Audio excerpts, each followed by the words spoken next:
As everybody can see from my hairline, I've been around for quite a while. In past life, I was head of product development and distribution.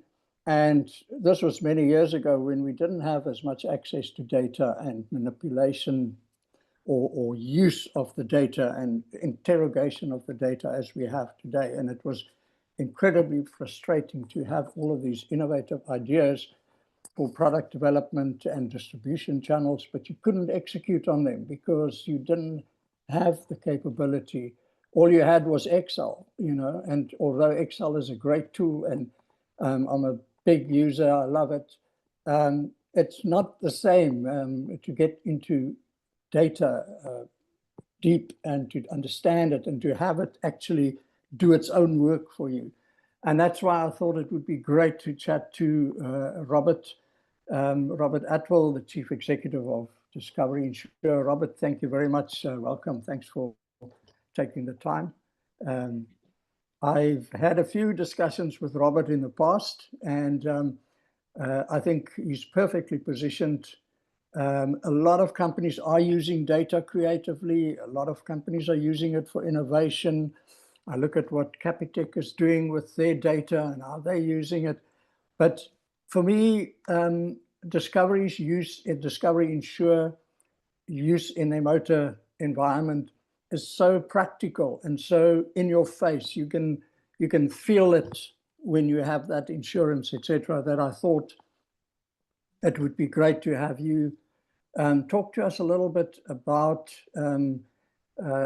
using data for innovation and really diving into it. So, Robert, thank you very much. And maybe we can kick off with giving us a little bit of just some perspective as to your Vitality Drive program, sort of an overview so that everybody is on the same page.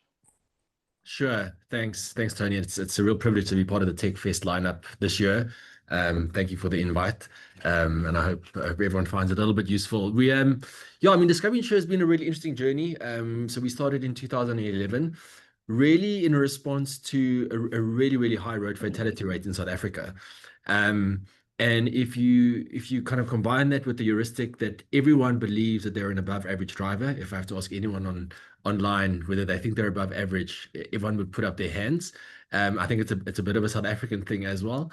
And really saying, actually, if you kind of take that heuristic or maybe that little bias that people have and combine that with our road fatality rate, really that is an opportunity if you take technology and you can incentivize better driving behavior. And that's really where Vitality Drive started in 2011. And us saying, can we create a nation of great drivers, and can we improve the road fatality rate in South Africa? And that's really the journey we've been on since. So the Vitality Drive program has been through multiple iterations. We're now on Vitality Drive 3.0. But really seeing how can we incentivize people, so not using a stick approach, but rather saying, can we encourage you to manage your risk? Can you get rewarded for that? Of course, Discovery benefits, but ultimately society benefits, because we end up having safer roads for all road users in South Africa, and really fitting in around shared value. That's what we're always trying to do when we innovate, is how does it fit in with shared value in terms of value for the client, value for Discovery, and then of course value for society. The program has worked remarkably well. We don't often speak about this, but in terms of the actuarial dynamics, it's been really, really powerful. Our best drivers have a 36% lower rate of vehicle accidents compared to our worst drivers. So kind of statistically, the program is very, very sound. And then of course we use that to fund all of the rewards.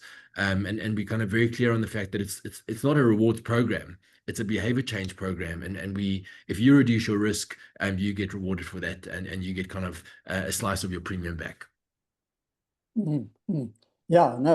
Very interesting. You are one of the early adopters of the whole telematics thing, and maybe you can tell us what were your sort of the challenges with implementing it, especially at the beginning stage, but also as you sort of started getting more and more people onto the program.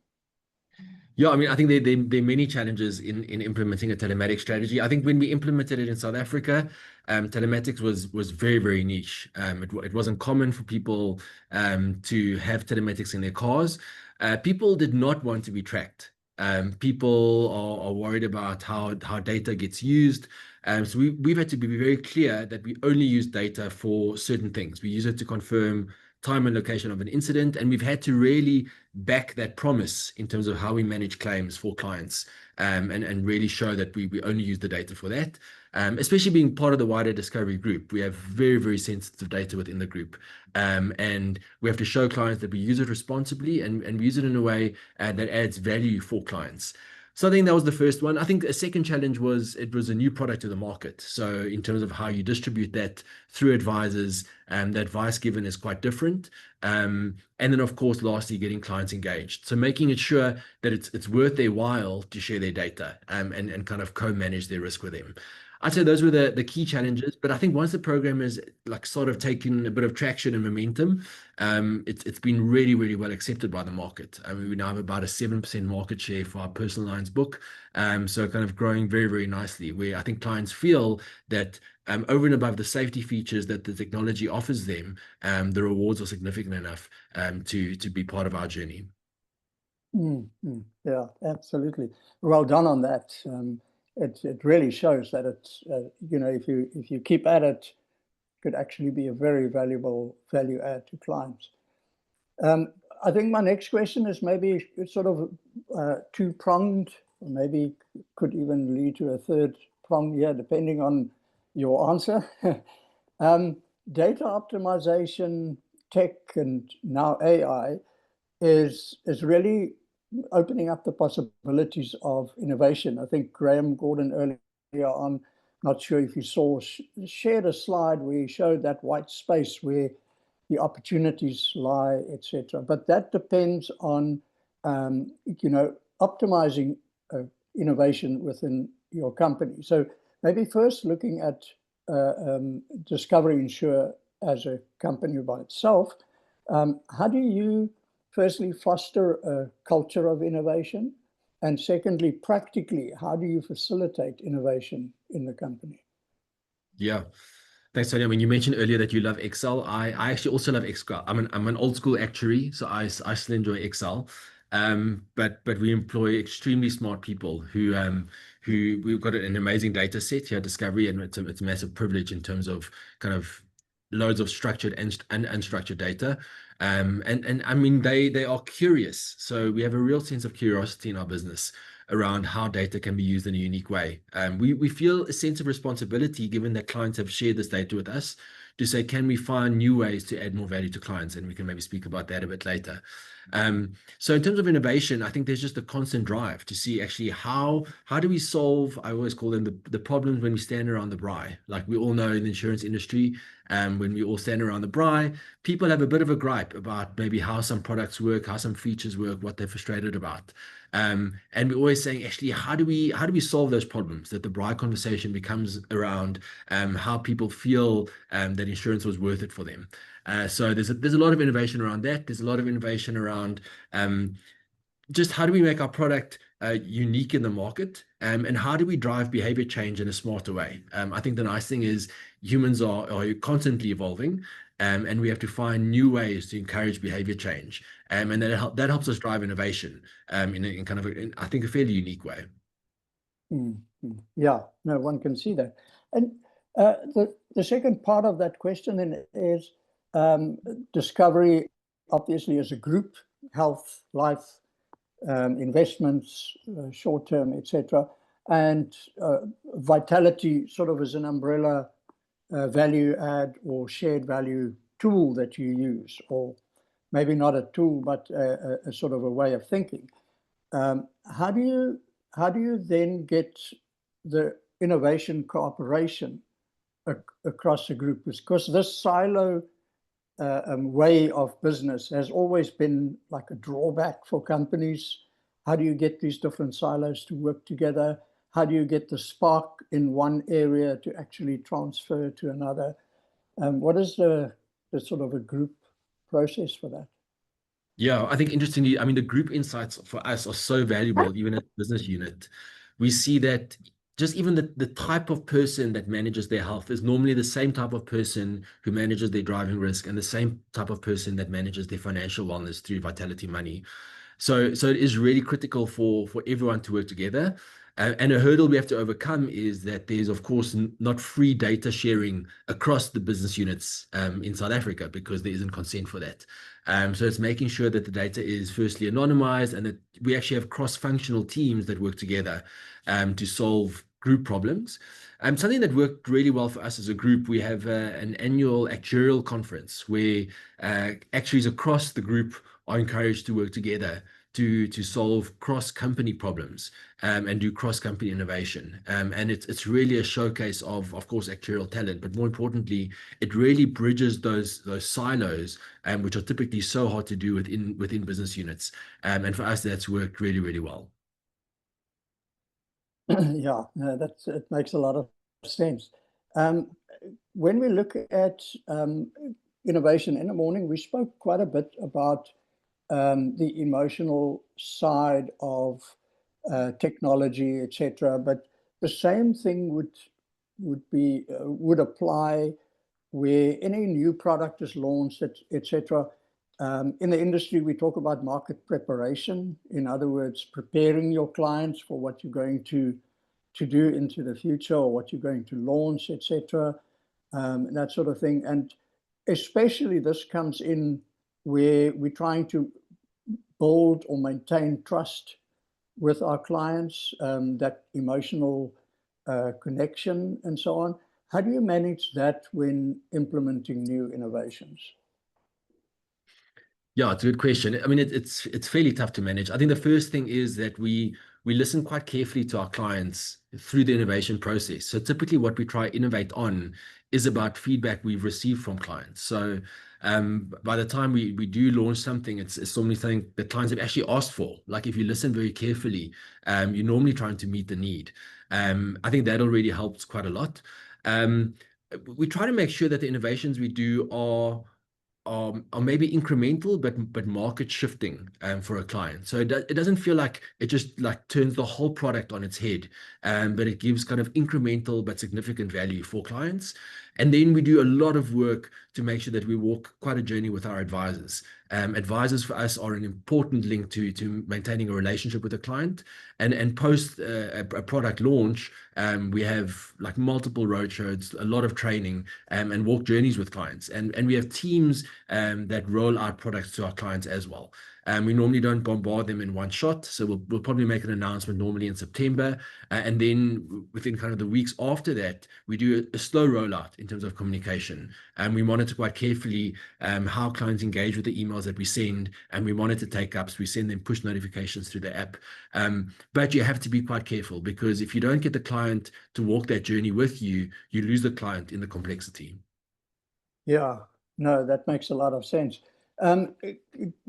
In the past, the conversations that I've had with Discovery Insure around the vitality drive and so on, some of the things that were mentioned was the fact that even a cup of coffee was a great incentive, for instance, for fleet drivers to drive well for a week, so that on Friday they can get a coffee. And somehow that small thing of a coffee actually worked, and it turned sort of the corner for them to participate and to feel that they're actually getting value in this. Now, you guys took this sort of a step further, and I think this ties up very well with the incentivizing and getting the emotional engagement with what you're trying to do, but also with the idea of adding value outside of just adding value to get a better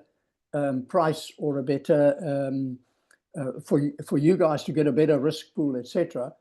You took the step of bringing in this vehicle rating program, which is actually a tremendous benefit if you're a vehicle owner. But maybe to start off with, if you can sort of give people a little bit of an idea as to what this is all about, and then I want to ask you one or two questions about that. Yeah, sure. I mean, Tony, I've got the world of respect for the actuaries in our team that came up with this idea. But essentially, I mean, we know like the way a human ages, it follows a morbidity or mortality curve, and you can bend that curve based on how you look after your health. So if you exercise well, we know you can bring that curve down. And we actually said, well, surely a similar sort of concept applies to how a vehicle is driven. So how a car gets driven should impact how a vehicle ages over time.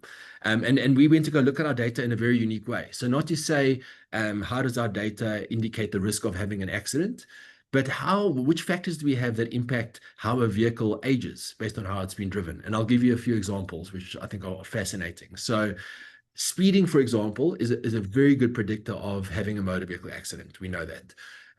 But speeding necessarily isn't always bad for a car. Speeding for a Ferrari, so if you look speeding to a car's power to relative to a car's power to weight ratio, is perfectly fine. But if you're driving a Hyundai i10 at 220 k's an hour, it puts a lot of wear and tear on that engine. Similarly to how you maneuver your car. So if you are driving on an open road on the highway, that doesn't put a lot of strain on your car. But if you're driving aggressively in the northern suburbs of Joburg, that puts a lot of wear and tear in your car. And I actually found if we look at that specific type of data, and you look at the risk of mechanical breakdown, we could see a very, very clear link that based on how your car gets driven, it ages in a very, very different way. And we took that insight and we really came together and we said, how do we give that value back to clients? Like clients that drive their cars responsibly, they've got this value in their car, but how can we monetize it for them? And we actually looked at the secondhand vehicle market, and it was an obvious place for us to look. And we said, well, actually, then if you sell your car and it's been driven really, really well and responsibly, you should get more for that vehicle when you sell it. And how can we actually help our clients do that? So we launched something called a Vitality Car Rating. It's a certificate that our clients can get on their app. And what it does is it gives them like a health report for their vehicle. But it's not just a snapshot of how the vehicle looks today, but it's actually a snapshot of over the whole lifetime of the vehicle, how much more value you should get for it when you sell it. And we partnered with the entire Motus network in South Africa as well as Wheelie. And how the process works is our clients can go negotiate the best possible price for their car when they sell it. And at the end of the process, they can take their Vitality Car Rating certificate and they can boost the resale value by 15% if they were a very good driver, right? So it just gives incredible value for clients just for having driven their car well. And really for us, it's us paying it back. We're saying you've shared this data with us and we're helping you monetize that value. So it's been a really, really powerful product for us. Absolutely. Yeah. No, and you said, you've got a lot of respect for the actuaries and so on. What was the spark for that? How did this actually come about? If you could speculate a bit about that. Yeah, so it was similar. I mean, I think they just asked the same question around. We always speak in this group, we speak about bending mortality and morbidity curves. And we just said, well, we actually know everything about a client's vehicle. We know even after an accident, we know exactly which parts were repaired. We know whether they were in or out of warranty parts. We know everything about a life cycle of a vehicle. So surely we should find a unique way to innovate around that. And have you tracked whether driving behavior changed once people know about this or know that, oh, now my vehicle is being rated? I need to retract a little bit and drive differently. Yeah, it's a good question. I mean, we already give a lot of rewards for driving well. And the same factors typically around driving well are similar factors that impact your car's aging or your car's rating. So we actually already saw that those clients are our best drivers already. So we didn't see a lot of additional lift, but what we did see is clients are very, very aware of this value that they've locked into their vehicle. And we've seen a big impact on our lapse rate for clients that have locked in significant value on their vehicles. Robert, somebody just asked a question in the Q&A here on innovation. Could you provide a little more detail on the two that are currently in place, the BP collaboration and the drive now, text later? Yeah, sure. I guess this is another big thing around data. We're seeing driving trends are constantly changing. And over the past 2 years, we've seen that phone usage has overtaken speeding as the #1 reason for motor vehicle accidents and road fatalities. I'm sure everyone that's attending remembers when you drove down to Durban, there was always that sign that says, slow down, speed kills. And the irony is that has completely shifted. Phone usage now actually is the number one killer. And we all see it when we're driving in the morning in traffic. If you just look out of your window, you'll see the person next to you on their phone. If you are sitting behind a red robot, typically the robot turns green and nobody moves because everyone is sitting on their phones. And it's become a massive, massive issue for us. So we actually said, well, instead of penalizing clients even more for using their phones, let's maybe start a movement for all South Africans. Let's actually say we believe, we want to say that texting and driving is not okay. So we started a Drive Now, Text Later campaign and saying to all South Africans, let's make the pledge together. Let's all pledge to not use our phones because it puts everyone at risk, fellow road users, fellow pedestrians, fellow cyclists. And let's actually say, like, let's just make a promise to each other that texting and driving is not worth it. And frankly, that no phone call is worth a life. And we launched that campaign through BP. It has come to an end now where you could go fill up at BP, you could make your pledge at BP after you filled up, and we gave away up to R1 million of prizes. It was an incredible initiative, but we wanted to continue, right? We want South Africans to know that us as Discovery and wider society don't think that phone usage on the road is okay. Yeah, absolutely. Thanks for that, Robert. And then maybe just bringing it a little bit outside of Discovery and some of your experience and knowledge. If you're a broker or financial advisor, etc., and you want to bring in a culture of innovation in your business, even small businesses, etc., be it not necessarily product related or whatever, but how you deal with your clients, how you go to market, how do you distribute, what sort of new ways of distributing, etc. How would you advise them going about creating that culture and following through on innovative ideas, etc.? Yeah, certainly. I mean, I think from our side, what I would say is, I think firstly, like having a real culture of curiosity is really, really powerful. And then two, this is pretty hard normally, even as a CEO, but when there is conviction that something's going to make a client's life better and it fits in with your purpose, it's worth testing it. Like just do a test. There's nothing worth it not trying, like an idea that gets stuck in a boardroom. Once you have an idea, test it. If you fail, that's fine. Like you can always go back to how you did things previously. So I would say like experimentation as a culture is really, really valuable. And then, I mean, I heard a bit of a discussion earlier around AI. I'd encourage everyone to think about AI wider than just cost cutting or cutting out operational processes. And there's a big portion of AI that's about hyper-personalization, a better client experience. And when you think about AI, don't just think about automation. Think about kind of like your purpose and how that could impact the end user. Yeah, no, that makes a lot of sense as well. Any business needs that hat of innovation in a way, every day waking up and thinking, how can I do things differently today? Maybe coming back a little bit to the data issue. In our earlier sessions, some of the things we're talking about is, that space of the unknown unknowns. In other words, we don't really know what opportunities we're going to have in the future because some of it might come from what somebody else is doing, etc. And we're collecting data on clients, but we also have the POPI Act, and we have to say we're collecting this data for this reason, and we're holding it for this reason, storing it, whatever. How do we make those decisions to try and ensure that in the future we will have the data that we might need for something that we don't know yet that we're going to do? Do you think in those circles when you think about data?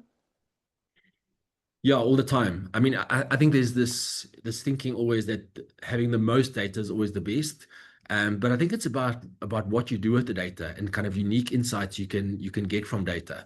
I'll give you an example. We post-COVID, I mean, I get a weekly claims report of which claims get reported. And there's normally this little line called other, and I don't pay a lot of attention to it. It's really, really small. And post-COVID, others started growing significantly. There was a massive backlog in infrastructure repair. And when we looked a bit deeper, we saw other essentially was just it was pothole related claims. And it was data we didn't really look at much before. We didn't pay attention to it. And suddenly what we did is we actually started looking at that data. We looked at our telematics data. We looked at the cost of repairing potholes, and we said, well, we can make a difference here. If we can repair potholes, we'll reduce the risk of our clients. And we've now repaired over 300,000 potholes in Joburg. Our pothole frequency has come down 26%. But it was just an example of it was data we didn't look at, we didn't try to collect it. But if you pay attention to the small changes, there's probably a lot you can find in your existing data. And then I think it's also being agile around collecting new data. If you see trends are shifting, risk is changing, we know there's climate change, start that journey of starting to collect geocoded data, whatever it is that you need for your business, is being open to saying, actually, we might not have the data for our back book, but let's start thinking about new data for evolving risks. Yeah, no, it's a good way of thinking. And just on that, any idea as to what's next for Discovery Insure in terms of your innovation? Definitely. We have a product launch coming up on the 30th of September, so about 6 weeks from now. I encourage you to maybe look out for what we're launching, some really exciting things coming to the market from our side, but really around improving the client value proposition, and making things a lot more hyper-personalized and valuable for clients. Yeah, yeah. And a bit of a sort of a broader industry. How do you feel about the South African short-term insurance industry and innovation? Do you learn from what others do? Are you positive about where we're going in terms of the innovation in our industry? Definitely. I mean, I actually think the next 5 years for our industry are going to be golden years from a client point of view. The industry has been through a lot of pain over the last few years since COVID. And all insurers have really had to hunker down and make sure that margins get back to a sustainable level. And everyone's felt the brunt of it, whether it's advisors, whether it's clients, whether it's insurers. Everyone's been through a few years of pain. And now typically what we're seeing is margins across the industry are where they need to be. And it means insurers now invest more in rates, in clients, in innovation. So I think it's going to be a really, really exciting year for the industry. And probably the next three to 5 years is going to be really, really exciting. No, absolutely. Well, I look forward to that launch. And Robert, thank you so much. I see in the comment sections, your pothole patrol is getting a huge amount of likes here. And I think, yeah, I can't agree with you more. There's nothing worse than having to focus on potholes rather than on what's happening around you. So thank you very much to Definitely. Discovery. If anyone has a pothole, they can just log it on the Pothole Patrol app, and we'll get the team to it. Yeah, perfect. Robert, thank you so much. And yeah, thanks for joining us today.